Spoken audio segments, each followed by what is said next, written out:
Mais uma vez, bom dia a todos, que Deus abençoe a sua vida rica e abundantemente. Hoje nós daremos continuidade ao tema que nós abordamos no último domingo pela manhã, o princípio do reconhecimento.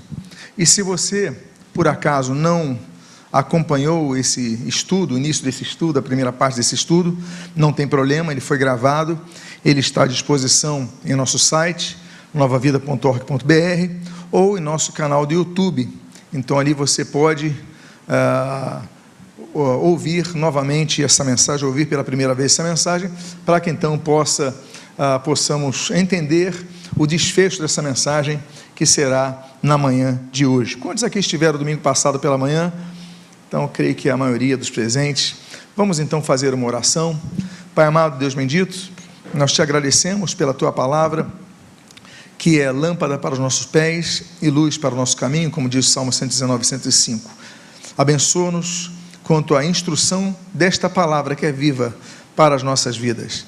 E o que nós pedimos é que possamos aplicar todos os princípios que são registrados na tua palavra, dentre estes, o princípio do reconhecimento, para que possamos crescer ainda mais e ainda mais gerar frutos para a glória do teu santo nome. O que nós pedimos, nós fazemos agradecidos em o nome de Jesus. Amém e amém. Eu convido que você abra a sua Bíblia para a leitura inicial, em Provérbios, capítulo número 13, e aqueles que puderem se colocar de pé, apenas para fazermos essa leitura inicial. Eu gosto de manter esse hábito que Jesus manteve ali em Lucas, capítulo número 4, quando na cidade de Nazaré, a sua despedida da cidade de Nazaré. Eu convidaria então que você assim o fizesse. Provérbios capítulo 13, versículo de número 20. E o texto da palavra de Deus diz: quem anda com os sábios será sábio, mas o companheiro dos tolos acabará mal. Mais uma vez, Deus, a ti oramos, porque lemos a tua palavra e pedimos as tuas bênçãos sobre nós. O que nós fazemos, o fazemos agradecidos em nome de Jesus. Amém e amém. Os irmãos podem tomar os seus assentos. O que anda com os sábios será sábio. Aqui, por uma inferência lógica, se subentende que esse andar é opcional. Você escolhe andar com alguém. Você escolhe conviver com alguém. Claro que nem sempre isso é possível, porque você vai trabalhar num setor e naquele setor você vai conviver com outras pessoas. Então, você não tem coisa que a gente não escolhe. A família, a gente está num meio familiar, a gente não escolhe isso, a gente convive ali. Mas, pelo contexto desse provérbio, o capítulo 13, ele mostra que é a opção da pessoa. Aquele que anda com sábio se tornará sábio. Existem coisas, então, que nós devemos reconhecer para que nós possamos absorver. Porque quando não reconhecemos, nós também absorvemos.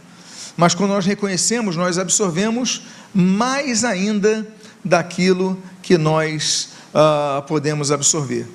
É como, por exemplo, se você tivesse num ambiente que as pessoas estivessem ali com várias balas na sua balas de guloseimas, e você chupasse a bala com o seu papel ainda, o seu invólucro, você teria um gosto daquela bala.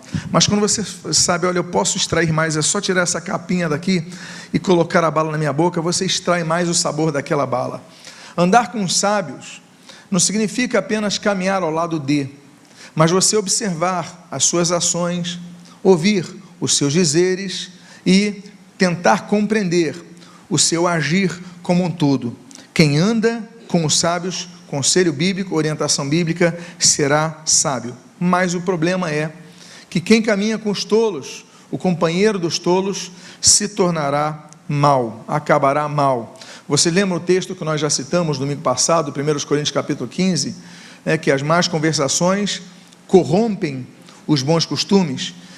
Então também existe esse lado, você começa a andar com pessoas que são uma má influência, que têm conceitos errados, que não têm uma noção do que é uma vida íntegra diante de Deus, buscar uma vida reta diante de Deus, você começa então a absorver esses conceitos.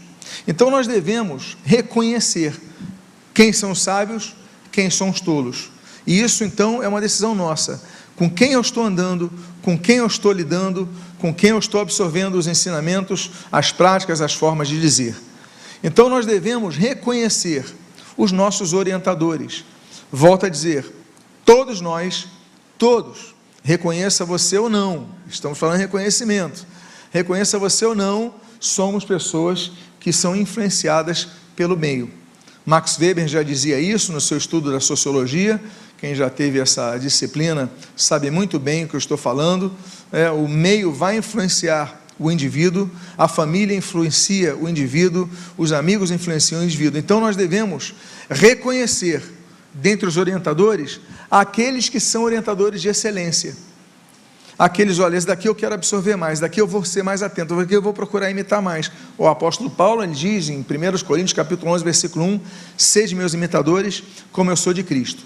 Então nós devemos reconhecer os orientadores de excelência, e nisso então está a sabedoria. A sabedoria é determinante para o sucesso na vida. Agora, existem duas fontes para você receber a sabedoria. Uma delas são os erros que nós mesmos cometemos, e outros são os orientadores. O orientador pode ser um professor na sua aula, ele está ensinando algo, e além da inteligência dele, ele tem sabedoria a expor, e você, olha, eu vou pegar isso daqui. Alguém da sua família, né, ele vai expor, você vai absorver isso, você vai absorver isso. Então existem os orientadores, e existem os erros que nós cometemos. Nós falhamos em algo, e você diz assim, poxa, eu falhei nisso, eu não quero mais repetir isso. Então você vai se tornando mais sábio quando você erra, mas não erra a segunda vez na mesma questão. Se eu perguntasse aqui, quantos se arrependem de algo que já fizeram na vida, todos levantariam as mãos. Quantos, se pudessem voltar no tempo, consertariam isso, ajeitariam isso e tal, evitariam tal conflito, eu creio que todos levantariam as suas mãos. Então os erros são realmente fontes para a gente ser mais sábio. Mas nós também temos que reconhecer que há pessoas, e há conceitos, e há momentos que podem nos tornar mais sábios, e para isso nós devemos reconhecer então quem são os nossos orientadores de excelência. O orientador de excelência, ele transfere sabedoria. Como? Através do convívio. Veja o que diz o texto de Provérbios, capítulo número 4, versículo de número 10 a 13. Ouve, filho meu, e aceita as minhas palavras. Primeiro ele fala para ouvir, e depois ele fala para aceitar. Por quê? Porque muitos ouvem e não aceitam. Então são duas coisas aqui. Ouve, filho meu, e aceita as minhas palavras. Aí olha a consequência. E se te multiplicarão os anos de vida. Opa! Temos aqui uma promessa de alongamento de vida. Aí diz, no caminho da sabedoria te ensinei, e pelas veredas da retidão te fiz andar, ou seja, um orientador.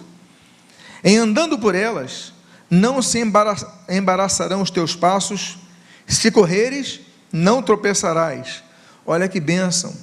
Existe momento que nós devemos engatinhar, existem momentos que nós devemos andar, mas existem momentos que nós devemos correr. O problema de correr é você tropeçar, mas aqui diz, se você atentar a isso, se você prestar atenção no que eu estou te mostrando, você vai correr e não vai tropeçar. Aí ele diz, retém a instrução e não alargues, guarda, porque ela é a tua vida. Então nós não devemos apenas ouvir, nós devemos aceitar, reter e guardar, porque você muitas vezes ouve e você não aceita, então nem começa essa caminhada.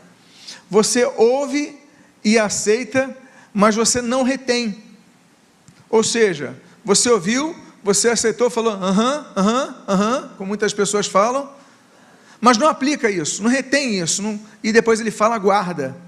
Ou seja, guarda no teu coração, para que isso daí fique sempre na tua vida, para que isso daí não saia da sua vida. Então, quando nós convivemos com pessoas que têm sabedoria, não é apenas para você observar, para você achar bonito, para você conviver, mas para você observar e reter, e guardar, e procurar aplicar, Porque a pessoa que tem sucesso em determinada área, e aí eu não falo apenas na vida espiritual, em todas as áreas da vida, ela tem algo a nos ensinar. Por que as pessoas vão nos seminários com determinados palestrantes? Porque as pessoas querem aprender o que elas fizeram para conseguir o sucesso naquilo. Uma vez eu fui num seminário com aquele Amir Klink, aquele homem que numa canoa cruzou o Oceano Atlântico. Quantos se lembram dele? Ele sozinho ali cruzou o Oceano Atlântico. Ele foi dizer como é que foi a sua experiência, né? A administração do alimento, a administração da água, a administração diante das tempestades, como é que ele se preparou antecipadamente. Ele não pegou aquele caiaque, aquela embarcação e se lançou ao mar. Ele falou, não, o trabalho não começou aí. O trabalho também não foi só físico, dele ir na academia, se preparar para as remadas, não foi só esse o trabalho. Então ele foi, e as pessoas iam ali para aprender a sua experiência. Nós vamos em seminários para aprendermos a experiência dos outros. Agora, de que adianta nós aprendermos se não aplicarmos naquele momento?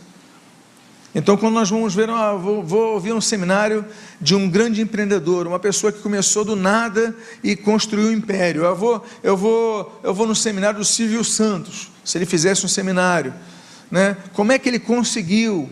Ele era um vendedor ambulante, não tinha recursos, sua família não tinha recursos. Como é que ele conseguiu chegar onde chegou? Esse homem tem algo a dizer, e nós devemos estar atentos ao que ele vai dizer. Por quê? Porque ele é um orientador por excelência, e os frutos demonstram isso.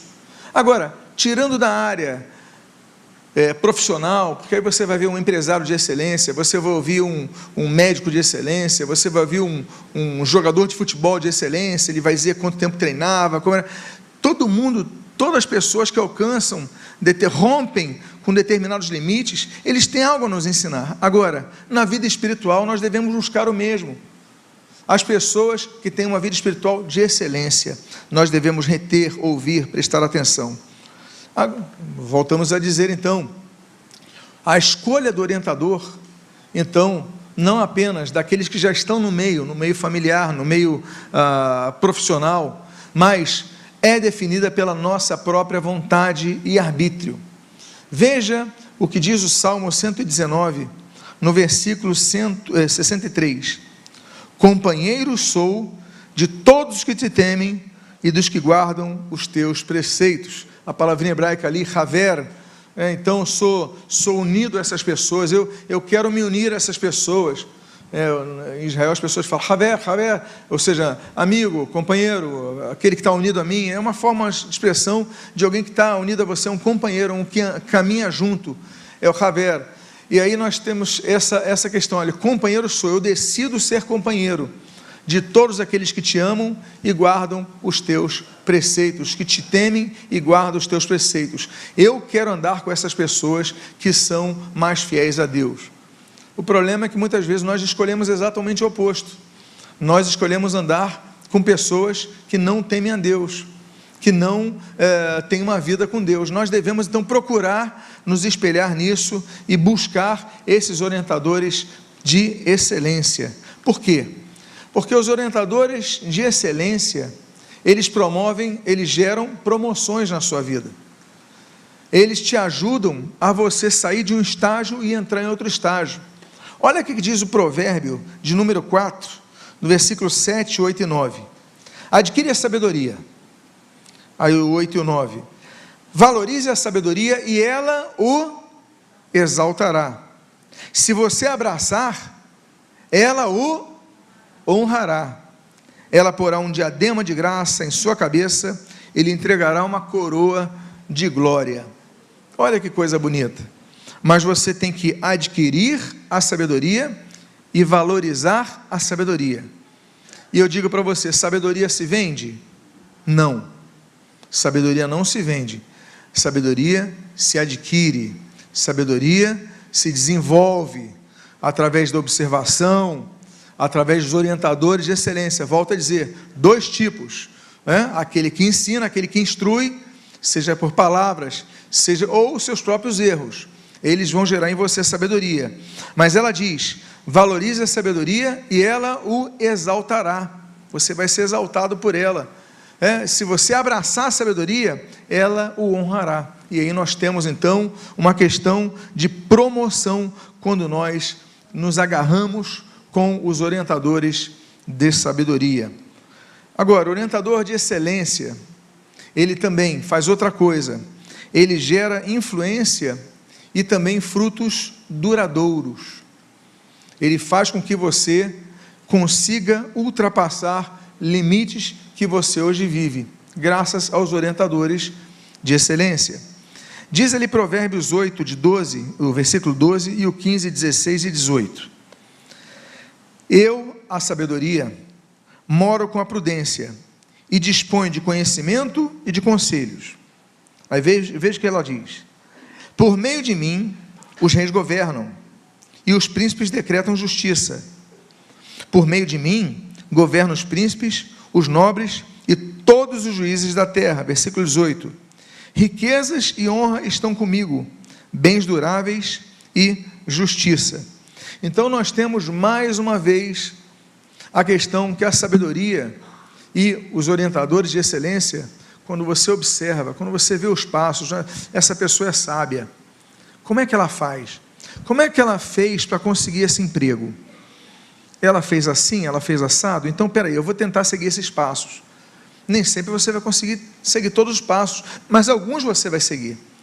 O que você precisa fazer é reconhecer o orientador de excelência, uma pessoa que você possa imitar seus passos, procurar seguir os seus passos, e a Bíblia diz, a honra vai chegar a você vai ser valorizado, você vai alcançar.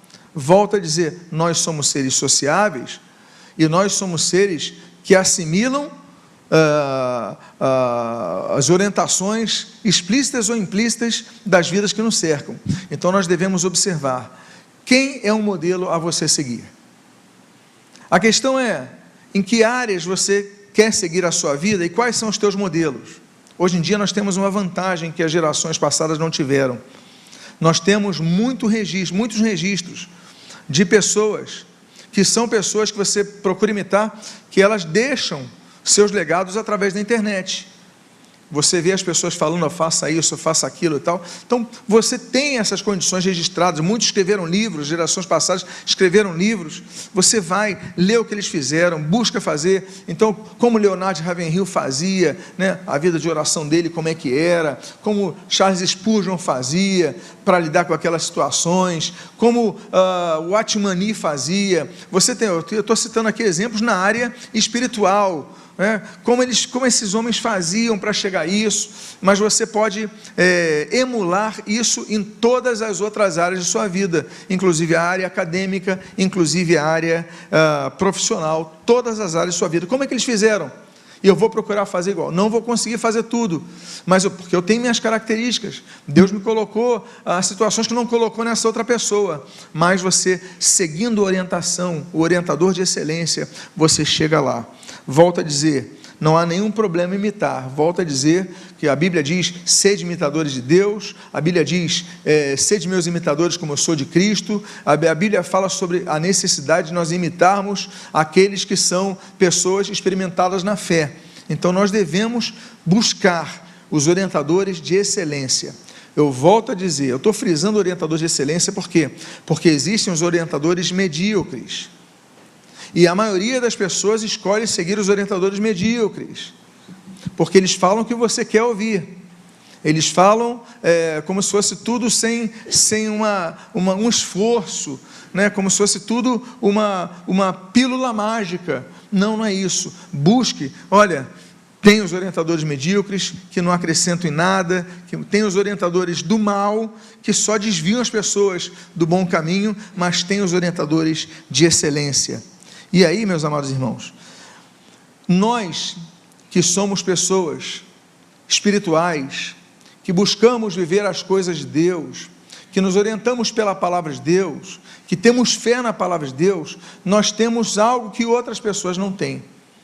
Nós temos o entendimento da transmissão de bênçãos através da ministração pela fé. A Bíblia fala sobre, por exemplo, a imposição de mãos.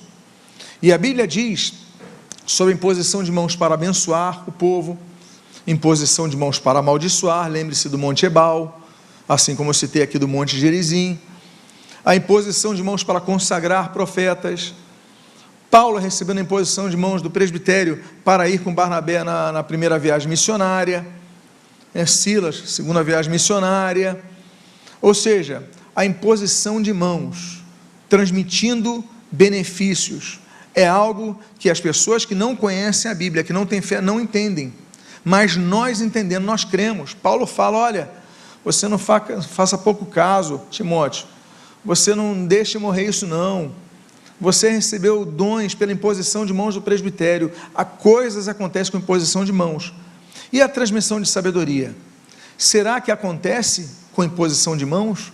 Será que acontece com declarações de palavras de fé, que você recebe no teu coração? Entenda que a Bíblia diz, que o orientador de excelência, ele consegue sim, ele pode sim, transmitir sabedoria através da ministração. Nós temos um caso, claro, no último capítulo de Deuteronômio, no capítulo 34, quando nós lemos ali no versículo 9, olha só o que diz o texto, Josué, filho de Num, estava cheio do espírito de quê? Do espírito de quê? De sabedoria, porque ele observou muitas coisas? Não, esse é um fator que, claro que o ajudou, mas nesse caso, o texto bíblico diz, estava cheio do espírito de sabedoria, porque Moisés havia imposto as mãos sobre ele. Então, quando alguém de fé impuser as mãos sobre a sua vida, quando alguém de fé colocar as mãos sobre a sua vida, você não rejeita não, você fala, Senhor, que venha de ti a tua bênção, e me encha dessa graça, porque Josué, ele não ficou com um pouco de sabedoria, a Bíblia diz que ele estava cheio do espírito de sabedoria, porque Moisés havia imposto as mãos sobre ele. Então nós devemos reconhecer, nós devemos buscar a imitação, nós devemos buscar a compreensão, e nós devemos também implantar o denominador da fé. Agora, nós temos um outro fator importantíssimo a observar. Nós devemos, então, reconhecer quem são essas fontes dominantes de favor. Eu falei dos orientadores de excelência, estou agora falando de uma fonte dominante de favor. E nós devemos entender que esses favores que nós recebemos, de repente, eles podem surgir imediatamente, repentinamente, quando você menos espera, afetando o resto de sua vida. Detalhe, Deus pode usar como fontes de bênção para a sua vida, filhos dele, mas pessoas que também são incrédulas, são ímpias, são idólatras. Deus pode usar quem ele quiser para abençoar uma vida. Então nós devemos sempre estar atentos, olha, essa pessoa não segue a Deus, espera aí, mas Deus pode usar ela para abençoar a minha vida, e você tem que sempre estar atento a isso. Por exemplo, nós temos esse caso, o texto aí que está na tela é longo, eu vou ler aqui, Gênesis 41, versículos 14, 37 a 42, diz assim, então Faraó, uma pessoa politeísta, mandou chamar José, e o fizeram sair às pressas da masmorra. Ele se barbeou, mudou de roupa e foi apresentar-se a Faraó. O conselho agradou-se de Faraó, versículo 37, agradou a Faraó e a todos os seus oficiais, e então Faraó perguntou aos seus oficiais, será que poderíamos achar alguém melhor do que José, o homem em que está o Espírito de Deus? Olha só, um politeísta reconhecendo em José o homem onde estava o Espírito de Deus, artigo definido, falando de um Deus. Depois Faraó disse a José, visto que Deus, mais uma vez, visto que Deus revelou tudo a você, não há ninguém tão ajuizado e sábio como você, você será o administrador da minha casa, e todo o meu povo obedecerá à sua palavra, somente no trono eu serei maior do que você. E Faraó disse mais a José, eis que o constituo autoridade sobre toda a terra do Egito. Então Faraó tirou o seu anel sinete da mão e o pôs no dedo de José. Volto a dizer, há favores que podem acontecer repentinamente na sua vida. Esse homem estava na masmorra, e da masmorra José foi o vice-faraó, digamos assim, não existia essa figura, mas o vice-governador geral do Egito. Num estalar de dedos, aquele homem reconheceu e aquele homem abençoou. Ele era cristão? Não era cristão. Ele não conhecia Deus, ele tinha as suas divindades, cultuava as suas divindades, mas ele foi usado por Deus para abençoar a vida de Moisés. Então, meus amados irmãos, que tenhamos entendimento que Deus pode abençoar, usar qualquer um para te abençoar. Diga para a pessoa que está do seu lado, fique atento às pessoas que podem te abençoar, pois podem estar ao seu lado no momento da sua dificuldade. De repente alguém oferece alguma coisa e você agradeça a Deus, porque isso pode acontecer. Agora, há favores excepcionais que só vão acontecer quando nós sairmos de nossa zona de conforto, porque muitas vezes nós não queremos lutar para alcançar um favor. Existem vários textos, eu escolhi esse de Deuteronômio 16:15, que na Ara, eu leio aqui, diz assim: o Senhor teu Deus há de abençoar-te em toda a tua colheita e em toda o que? A obra das tuas mãos, pelo que de todo te alegrarás. Ou seja, Deus vai te abençoar na tua colheita. Você colheita aquilo que você está já recolhendo. Agora, o que ele continua dizendo? E em toda a obra de suas mãos. Ou seja, você saiu da zona de conforto, você foi trabalhar, você fez um curso para se atualizar no mercado, você está sempre atualizado sobre as oportunidades que estão surgindo. Não, então eu vou fazer um curso aqui, vou melhorar o meu idioma, eu vou melhorar o meu curso, eu vou fazer um MBA, você vai se atualizando, que aí, quando você for colher, eu estou colhendo mais, Deus está me abençoando. Por quê? Porque Deus valoriza pessoas que trabalham. É com o suor do nosso rosto que ganharemos o nosso pão. Então, é aquilo, há um conselho que deram uma vez a uma pessoa que era muito, muito rica, era uma pessoa não precisava mais trabalhar, estava na Forbes. Aí, por que você continua trabalhando? Você podia estar aposentado só aproveitando a sua vida. Ele falou, não, por quê? Porque a bênção do Senhor está sobre aquele que trabalha, é no suor do pão que eu ganho, do rosto que eu ganho meu pão. Então eu tenho que continuar trabalhando, fazendo alguma coisa. Nós não podemos parar, nós podemos usufruir dos benefícios que nós temos, mas nunca deixarmos de trabalhar, e Deus continua abençoando as nossas vidas. Agora, devemos sempre reconhecer tais favores excepcionais como sendo oriundos da graça de Deus sobre nossas vidas, porque muitos, quando chegam num nível que são tão fartos, que eles se esquecem de Deus.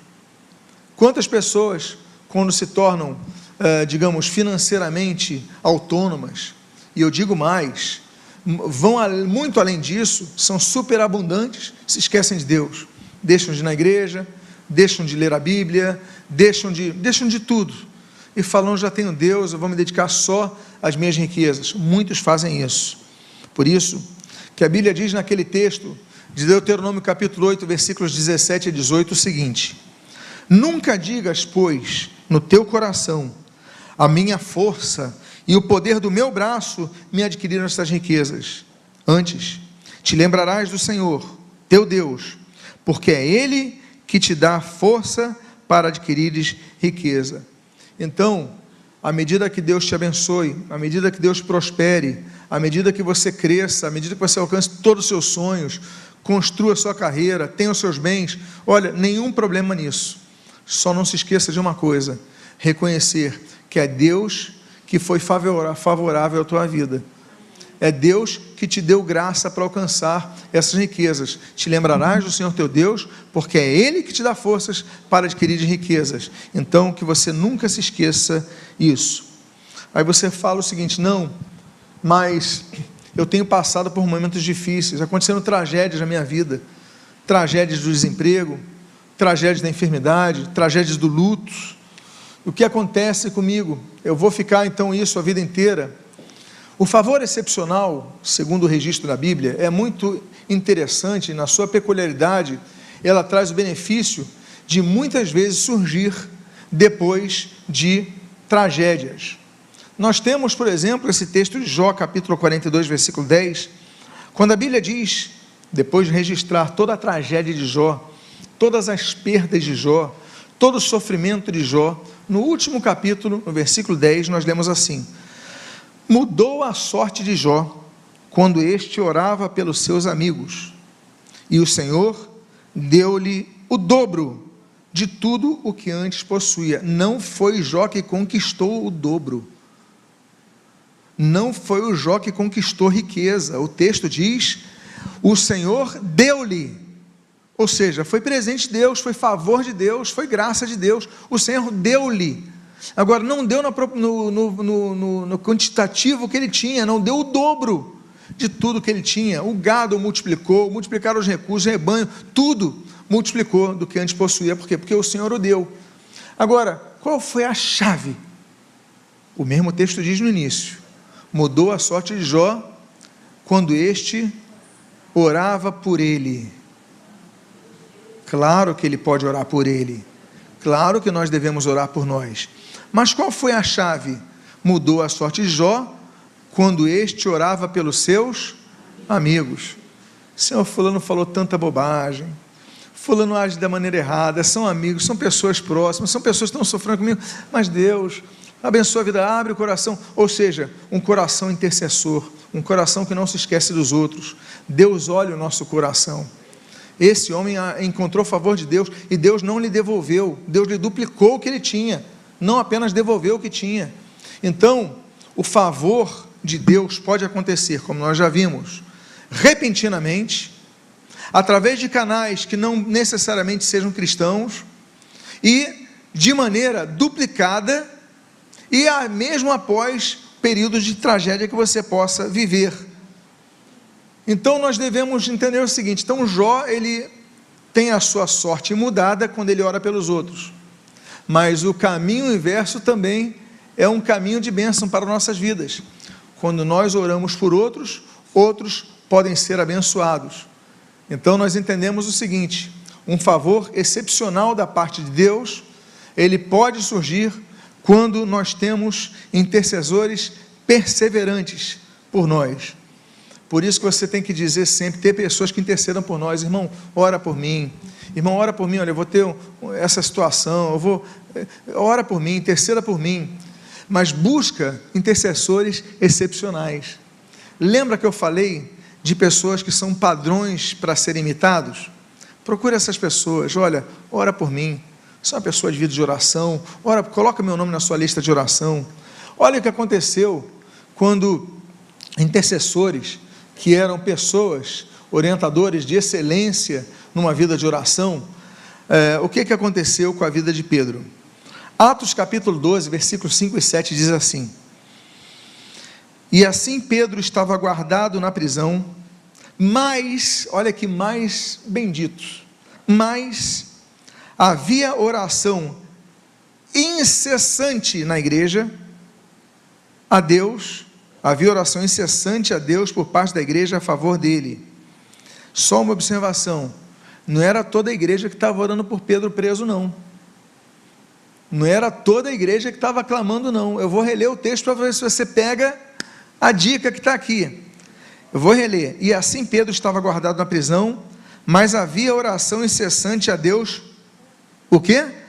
Por parte da igreja a favor dele. Porque muitos não eram incessantes nas suas orações. Olha aí a diferença. A igreja, uma bênção. Mas alguns são pessoas de excelência em algumas áreas. Alguns são excelentes no ensino, outros são excelentes na evangelização, outros são excelentes na oração. Hoje nós devemos procurar excelência em tudo. Mas parte da igreja, ela orava incessantemente. E quem ora incessantemente são pessoas excelentes, com as quais você deve colar, juntar, buscar, andar, copiar. Então diz assim, e havia oração incessante a Deus por parte da igreja a favor dele. Eis, porém, que sobreveio um anjo do Senhor. Versículo 7, o anjo tocou no lado de Pedro e despertou, dizendo: levante-se depressa. Então as correntes caíram das mãos dele.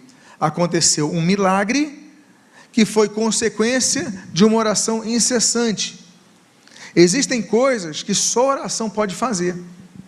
Milagres podem ser gerados pela oração, porque não é comum que um prisioneiro seja liberto por um anjo, que as correntes se abram, não é comum, é incomum. É improvável, totalmente improvável no mundo natural, mas a igreja cria naquilo. E a igreja, parte da igreja orava incessantemente. Então eu volto a dizer, existem favores excepcionais, amados irmãos, que surgem quando orientadores excepcionais na área, por exemplo, da oração, intercedem incessantemente. Agora, nem sempre eu falei que muitos favores excepcionais acontecem repentinamente, mas muitas vezes isso acontece paulatinamente, e depois que você resolve, por exemplo, o problema de alguém. Lembra que Jó começou a orar em prol dos seus amigos, Deus mudou a sorte dele. Aí você vê outro motivo de oração, de ajuda espiritual, a parte da igreja ora para Pedro ser liberto, Pedro é liberto. Agora vejamos esse caso daqui, do texto de Gênesis, capítulo 40, versículos 9, 12, 13 e 14. Então, o copeiro-chefe contou o seu sonho a José. Então José disse: esta é a interpretação do sonho. Os 3 ramos são 3 dias. Depois de 3 dias, Faraó vai reabilitar você e reintegrá-lo no seu cargo. E você lhe dará o copo na mão dele, segundo o costume antigo, como quando era seu copeiro. Porém, lembre-se de mim quando tudo lhe correr bem. Peço que você seja bondoso para comigo e fale a meu respeito e me tire desta prisão. O copeiro, lembram-se que José estava preso e havia um padeiro e um copeiro. José tem a visão com os dois. A visão do padeiro foi terrível. Olha, você infelizmente não vai sobreviver disso. Desculpe, está sendo franco, mas a realidade é essa. E para o copeiro ele fala isso: olha, depois de 3 dias você vai ser reintegrado. Agora, quando você for reintegrado, se lembra de mim, fala para Faraó de mim, para que eu seja livre daqui. José, ele passou a visão. José era uma pessoa de excelência, era uma pessoa extraordinária, era uma pessoa que tinha a revelação, Deus revelava o futuro para esse homem. José tinha essa visão profética, então ele falou o que ia acontecer. Dito isto, o padeiro morre, o copeiro é livre. Só que o copeiro, quando é livre, em vez de ele contar para Faraó o que aconteceu, ele fica calado. E duram anos, até que surge a situação para que o copeiro então falasse para o Faraó: Faraó, olha, aconteceu isso, esse homem está ali preso e tal, e aí ele é solto. Demorou anos, o que podia ter demorado dias. Agora, foi um favor de Deus? Foi. Mas nem todas as coisas acontecem no nosso tempo. No tempo de José, ele devia ser solto, 3 dias depois, saindo do copeiro, revelava a Faraó e ele seria livre. A expectativa dele: eu vou alcançar esse favor em 3 dias, ou em 1 semana, ou nos próximos 10 dias, enfim. Mas o copeiro não fala. Por quê? Porque o nosso tempo não é o tempo de Deus. Deus tem propósitos para nos abençoar, que nem sempre vão ser estabelecidos no mesmo dia que nós queremos, na mesma hora que nós queremos. Então nós devemos esperar pacientemente no Senhor, mas entender que nossa semeadura, ela vai trazer bênçãos para a nossa vida, como foi a libertação de José, posterior honra a José, no tempo de Deus. Agora, quantos recebem favores excepcionais que você conhece, que um dia perderam? Pessoas que receberam favores excepcionais. Por quê? Porque um favor excepcional, ele pode ser suspenso, se nós ignorarmos deliberadamente a orientação de Deus. Há pessoas que recebem favor de Deus, mas depois perdem esse favor. Por quê? Porque falharam com Deus. Veja esse texto de 1 Samuel, capítulo número 15, versículos 26 e 28, diz assim: porém Samuel disse a Saul: não voltarei com você, por você ter rejeitado a palavra do Senhor, ele também o rejeitou como rei sobre Israel. Hoje, o Senhor rasgou das suas mãos, o reino de Israel e o deu a alguém que é melhor do que você. Saul recebeu um favor extraordinário de Deus. O povo queria monarquia, depois do período dos juízes. Então, Deus estabelece a monarquia. Deus escolhe Saul. Saul recebe um favor extraordinário de Deus. Ele, de repente, o filho de Quis, ele chega ali, de repente está sendo consagrado rei sobre Israel, faz um governo de extensão, de expansão, claro que não como Davi, que foi um reinado maior, mas ele começa a estabelecer uma identidade única em Israel. Não seriam mais apenas 12 tribos isoladas, como no período dos juízes, um ali governa, outro. Não, seria um reino unido. Mas é um favor que Deus dá a esse homem. Esse homem não reconhece a Deus, e a Bíblia diz: por você ter rejeitado a palavra do Senhor, o Senhor te rejeitou como rei sobre Israel. Ele perdeu o favor de Deus. Por quê? Porque ele ignorou deliberadamente a orientação que Deus lhe deu. Por conclusão desse estudo, eu quero dizer que um favor excepcional não é uma coincidência, mas é uma criação deliberada de Deus. Eu encerro com um texto na Almeida Revista Atualizada, que diz ali em Isaías capítulo 1, versículo 19, diz assim: se quiserdes e me ouvirdes, comereis o melhor desta terra. Se quiser, você quer? Tá, ok, mas não basta querer. Aí você tem que ouvir. Lembra que nós já citamos? Ouvir, aceitar, reter e guardar, para então aplicar. Procurar imitar, procurar os orientadores de excelência, pessoas, naturalmente na vida espiritual, na igreja, na vida profissional, nas áreas profissionais que estão por aí, orientadores de excelência. Volto a dizer: eu quero ser um grande cardiologista, eu vou buscar orientação com o mecânico que cuida do meu carro, ele troca o parafuso muito bem. Não é, você vai buscar os grandes cardiologistas, o que eles estão falando. As pessoas espirituais, vá ler os livros dessas pessoas, as pessoas têm que te acrescentar, busca os orientadores de excelência sobre a sua vida. Mas o texto diz que a fonte de tudo é Deus que dá sabedoria, é Deus que dirige as pessoas, é Deus que acrescenta, é Deus que abençoa. Deus apenas usa pessoas para te abençoar, como quer te usar para abençoar outras vidas. E ali então, repito esse texto: se quiserdes, e a minha pergunta é: você quer? Quem quer? E me ouvirdes, comereis o melhor desta terra. Fique de pé nesse momento. Eu quero orar por sua vida. Eu quero orar por sua vida que na finalização desta série de 2 mensagens, reconhece: olha, Pai, eu preciso reconhecer, eu quero usar esse termo até de maneira redundante aqui, peço desculpas, mas que eu possa reconhecer os orientadores de excelência na minha vida, que eu possa ser ministrado por eles, que eu possa buscar imitá-los, que eu possa buscar a informação deles, mas que acima de tudo, busque no Senhor orientador de excelência na minha vida. Se você é uma dessas pessoas que quer comer o melhor desta terra, que você possa colocar a mão no seu coração, nesse momento agora. Pai amado, Deus bendito, em nome de Jesus a Ti oramos, agradecidos pela Tua palavra, por essa série de estudos. Há várias pessoas aqui, se não a grande maioria, a maioria das pessoas aqui, que estão com as mãos em seus corações.